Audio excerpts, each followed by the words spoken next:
Hello everyone. Don't forget to subscribe to our channel to hear more meaningful stories. It was just another Tuesday morning, the kind that seemed ordinary, yet always managed to spiral into chaos. The kitchen was a battlefield. Cereal spilled across the counter like falling confetti, shoelaces stubbornly refused to stay tied, and lunchboxes were hastily assembled with a silent prayer that they'd hold together by noon. Natalie Reed, caught in the frenzy of getting her 6-year-old daughter Emma ready for school, was doing her best to stay one step ahead of the madness.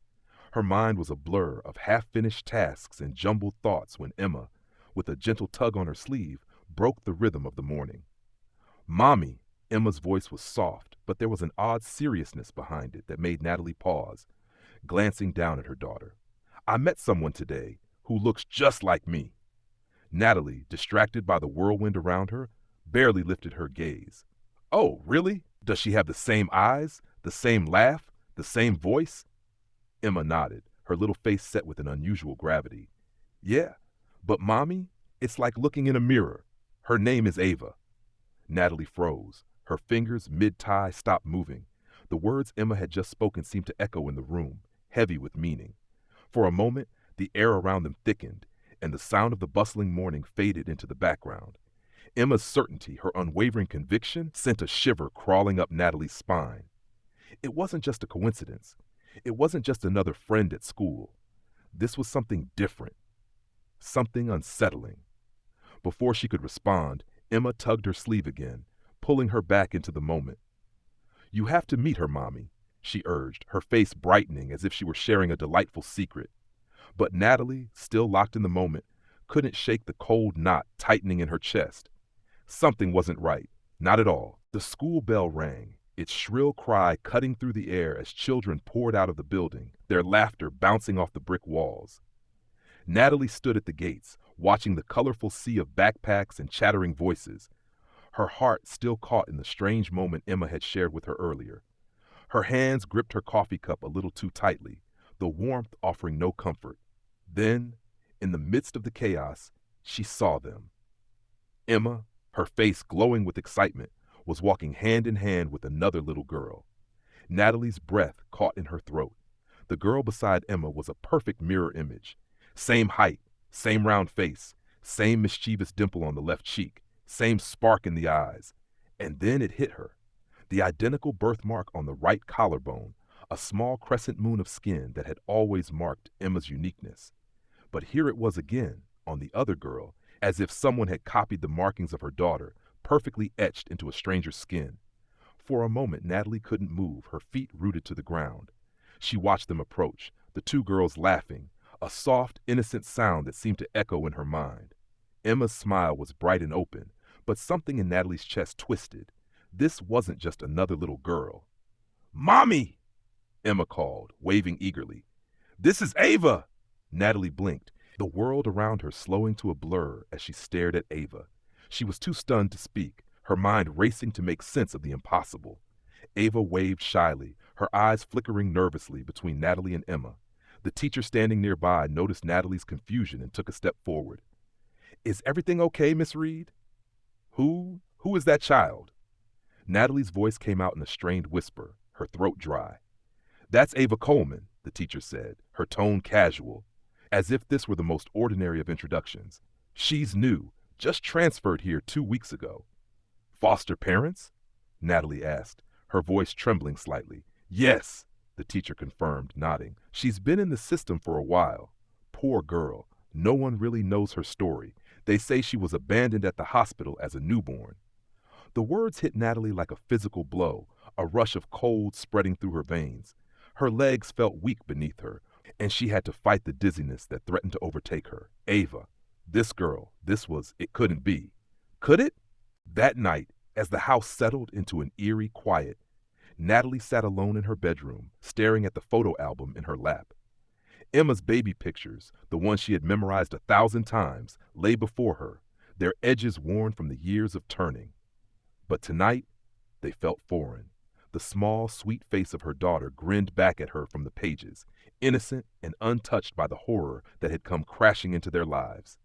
She remembered everything about Emma's birth, the sharp pain, the tension that stretched her nerves thin, the relief that came with hearing her daughter's first cry. She had clung to Emma, her tiny body warm and fragile against her chest, her heart swelling with love and gratitude. But there were memories, darker and more jarring, that clung to her like ghosts. The chaos in the NICU, the sudden wail of the code blue alarm, the frantic nurses rushing to and fro, the blaring machines, the cold, sterile air that smelled of antiseptic and fear. The confusion that followed when they handed her only one baby, her body shaking with disbelief. They said Emma was the only one that survived. Her twin, they told her, had died, born too early, too fragile. The words echoed in her mind, hollow and empty. She believed them. She had to. But now there was Ava, that face, the same face as Emma's, the same smile, the same dimple, the same birthmark. And the way Ava had looked at her earlier, with a glimmer of recognition in her eyes. It wasn't just a resemblance. It was too much. Too real. Natalie's hand shook as she ran her fingers over the edges of the photos, tracing the outline of Emma's face, as if the touch might somehow make sense of the mess of emotions swirling inside her. The truth she had buried so deep was clawing its way to the surface, threatening to undo everything she thought she knew. Could it be possible? Could Ava have been the twin they said had died? Could she have been alive all this time, living a life of abandonment and foster care, while Natalie mourned a loss that wasn't even real? The thought twisted her gut, and she felt her heart pound in her chest. No, it couldn't be true. But deep inside, something told her it was. The next morning, Natalie's mind buzzed with the intensity of the night's revelations. Her fingers hovered over her phone, the decision weighing heavily on her. She couldn't ignore what she had seen, what she had felt deep in her bones. It was too much of a coincidence. She had to know the truth. She called the foster agency. Her voice was steady, but inside, she was shaking. "I need to speak with someone about A. Coleman," she said, her words sharp and clear. "I have a DNA test result. Ava is my daughter." The silence on the other end of the line was thick, heavy with uncertainty. Then, after what felt like an eternity, the woman replied, her voice softer. "Please hold. I'll transfer you to legal." Legal. The word sent a shock through Natalie's spine, a chill that ran deep into her veins. She wasn't sure what she had expected, perhaps a polite refusal or a dismissive comment. But legal? That was serious. It meant something that Natalie wasn't yet ready to fully comprehend. Minutes later, the call was transferred, and Natalie found herself speaking to a different woman, someone with a calm, authoritative tone that cut through the storm in her mind. They scheduled a meeting. Questions were asked. Paperwork was exchanged. Natalie's thoughts spun in a dizzying loop as she sat, numb, waiting for the truth to finally emerge from the shadows. By the time the meeting was over, Natalie had learned the facts. Ava had been abandoned as a newborn, left wrapped in a hospital blanket at a fire station in the middle of the night. No name, no parent, no trace of where she came from. A cold shiver ran through her. Ava, her daughter. She had been alive this whole time. The thought consumed her. The very child she had mourned had never died. She had been taken by mistake, caught in a web of errors, confusion, and negligence. Natalie clutched the documents tightly in her hands, the weight of them pressing against her chest like a stone. She had to get her daughter back.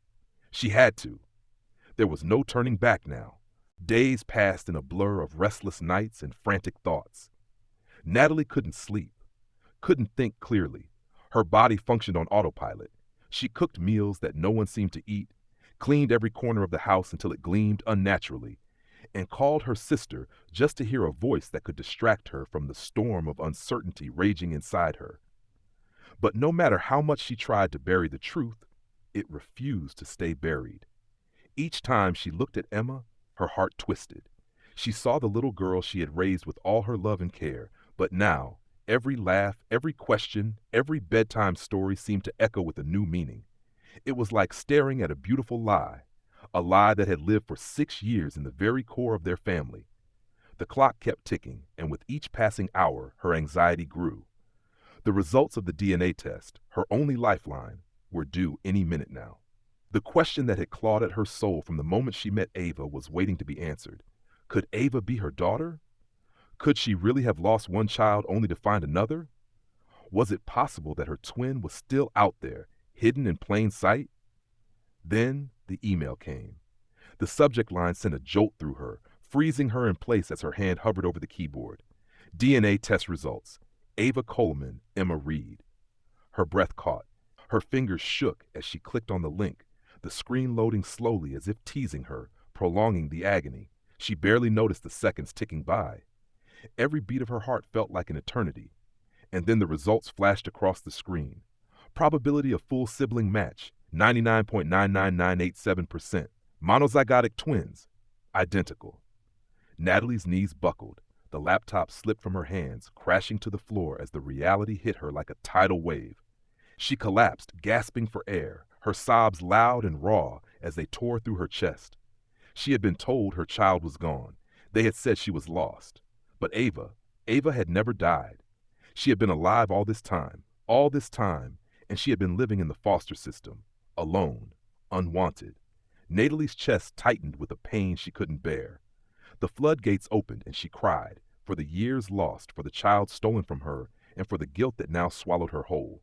How could they have done this? How could they have let her believe that Ava was gone? The next few hours were a blur of action and frantic decisions. Natalie didn't think, didn't hesitate. She could feel her heart pounding in her chest as she dialed the foster agency, her hands shaking so badly she could barely hold the phone steady. "I need to speak to someone immediately," she said, her voice steady now, more certain than it had been in days. "It's about Ava Coleman. I have the DNA test results. She's my daughter." There was a long pause on the other end of the line. The silence stretched between them, thick and heavy. And then the voice, this time softer, said, "Please hold. I'll transfer you to someone in legal." Legal. That was when Natalie's stomach dropped. This wasn't just about a mix-up. It wasn't about simple paperwork. This was serious. It felt as though the ground had shifted beneath her feet, and the weight of the truth was too heavy to bear. Minutes later, a new voice came through the line, calm and professional. They set up an emergency meeting, papers, legal jargon, and a flood of questions that Natalie could barely process in the haze of her thoughts. Every word, every form seemed like a distant echo as her mind spiraled. She wasn't prepared for what she was about to learn. The details hit her like a punch to the gut. Ava had been abandoned at a fire station when she was just a newborn, wrapped in a hospital blanket. No name, no file, no record, no trace, a baby left in the dead of night. A nameless, helpless infant. Natalie couldn't breathe. The pieces fell into place with a sickening clarity. The child she had thought was dead. The child she had mourned. All these years, Ava had been alive, somewhere out there, living a life that was not hers. Her heart twisted in her chest, and all she could think was, how had this happened? How had she not known? But there was no time for questions now, only action. She needed to get her daughter back. She needed to fix this. And she would, no matter what. Natalie couldn't wait any longer. Every hour felt like a lifetime as she sat in her living room, her hands clasped tightly around the papers, her mind racing.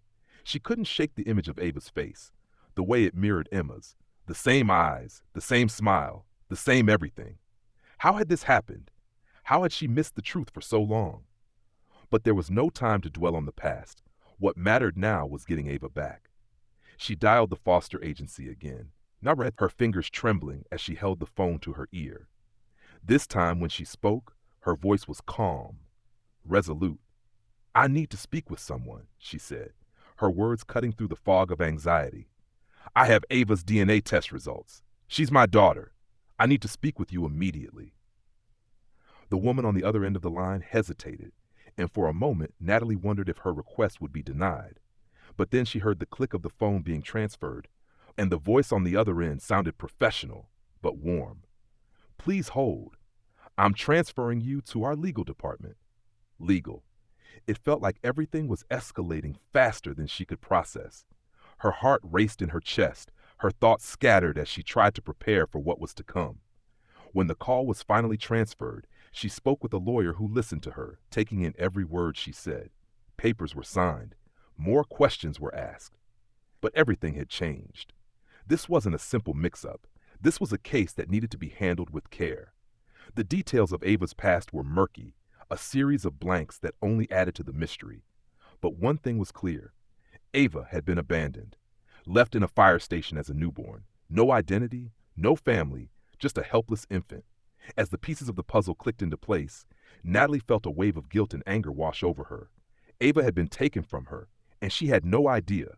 She knew what she had to do. The first step was clear: get Ava back. She wouldn't rest until her daughter was home where she belonged. The days blurred together in a whirlwind of meetings, paperwork, and mounting pressure. Natalie's hands trembled as she filled out forms, each stroke of the pen feeling like a small act of defiance against the years of silence, against the injustice of everything that had been stolen from her.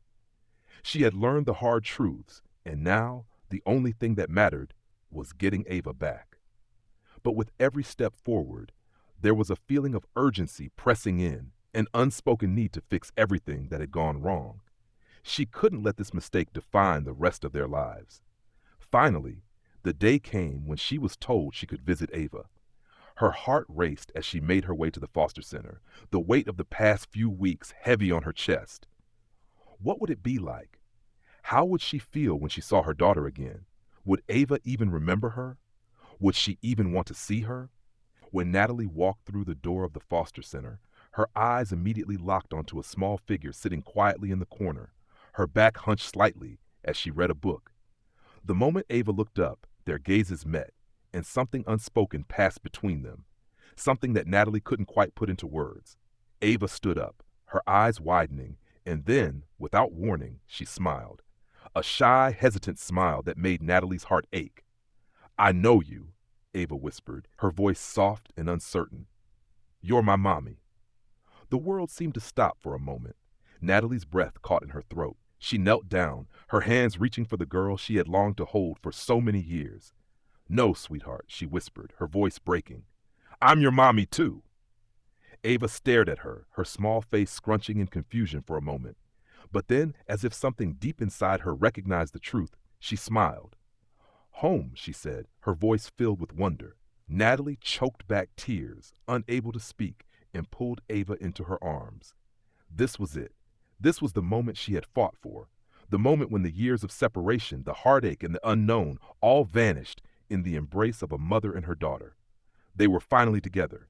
After all this time, after all the pain, they were home. 3 weeks had passed since Natalie had brought Ava home, and still, every moment felt surreal. Emma and Ava had settled into a routine, their bond growing stronger with each passing day.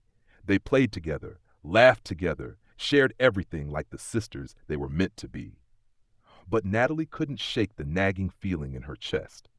There were so many unanswered questions, so many pieces of the puzzle still scattered. How had this happened? Why had Ava been taken, and who had allowed it to go on for so long? The uncertainty gnawed at her, but there was nothing she could do. Until now. It arrived on a quiet afternoon, slipping through the mail slot like a shadow. The envelope was unmarked, the handwriting on the front shaky, almost trembling. Natalie's heart skipped a beat as she opened it, unsure of what she would find. Inside, there was just a single folded sheet of paper. Her hands were cold as she unfolded it and began to read. "Ms. Reed, if you're reading this, then you've already discovered that Ava is yours. I have no excuse for what I did, but I have a truth that has haunted me for 6 years. I was the night nurse at Ridgewood Hospital the day your twins were born. There was chaos. One baby was struggling. One was stable. The machines were beeping. A code was called. Another baby in another room had gone into respiratory failure. It was madness. I made a mistake in the confusion. One of the nurses handed me your healthy baby to take for monitoring, but when I returned, I was told the twin had already coded and passed. But I knew that wasn't the baby I had taken. I told my supervisor. I pleaded for someone to double check. They dismissed me, said I was sleep deprived, said it was too late. The body had already been documented. The birth record sealed. Natalie's breath caught in her throat as the words blurred before her eyes. The letter went on, describing how the nurse had seen a report months later about a baby found at a fire station. It had been Ava. I shut my mouth for 6 years. I kept the secret because I didn't want to lose my job, my family. But now I'm dying. Stage 4 cancer. Please forgive me. I never meant to steal your child." Natalie's fingers shook as she finished the letter. She couldn't believe what she had just read. The nurse, the one who had made the mistake, had kept the truth buried for years. And now, as if the universe had conspired to bring them back together, it had all been revealed. Natalie stood there, motionless, feeling as if the ground had been ripped out from under her. This was the truth that had been denied to her for so long, the truth that had caused so much pain. She clutched the letter to her chest, a mixture of grief and relief flooding through her, knowing that even though the past could never be undone, her family was finally whole. The days had finally settled into a rhythm of peace, a tranquility that Natalie had almost forgotten was possible. Ova and Emma, two souls that had been separated for so long, now moved as one. Their laughter filled the house, their voices blending together in harmony as they shared secrets, stories, and dreams. Watching them, Natalie felt a warmth spread through her chest, the kind of warmth she had longed for, yet had never imagined could be hers again. The past, with its pain and confusion, had slowly faded into the background, replaced by the simple joy of watching her daughters grow up together. One evening, as the sun dipped below the horizon, casting a soft glow across the yard, Natalie stood on the porch, her heart full. The girls were running around, their giggles like music in the evening air. For a moment, everything felt right. There was no more grief, no more unanswered questions. It was as if time had paused just for them, allowing her to savor the beauty of the present. Eva came running toward her, her face flushed with excitement. "Look, Mommy, we built the biggest castle," she exclaimed, tugging at Natalie's sleeve. Natalie smiled through the tears that threatened to spill. She knelt down, wrapping her arms around Eva. "It's perfect, sweetheart," she whispered. Then the phone rang, cutting through the serenity. Natalie stood up, her heart already bracing for whatever news was coming. When she answered, the voice on the other end was calm, but the words it spoke nearly knocked the wind out of her. "Miss Reed, your petition for full and permanent custody of Ava has been approved." The world seemed to stop for a moment, her mind struggling to comprehend what she had just heard. Permanent, custody, Ava, her daughter. Finally, truly her daughter. She looked down at the girls who were still playing, their laughter echoing in the air.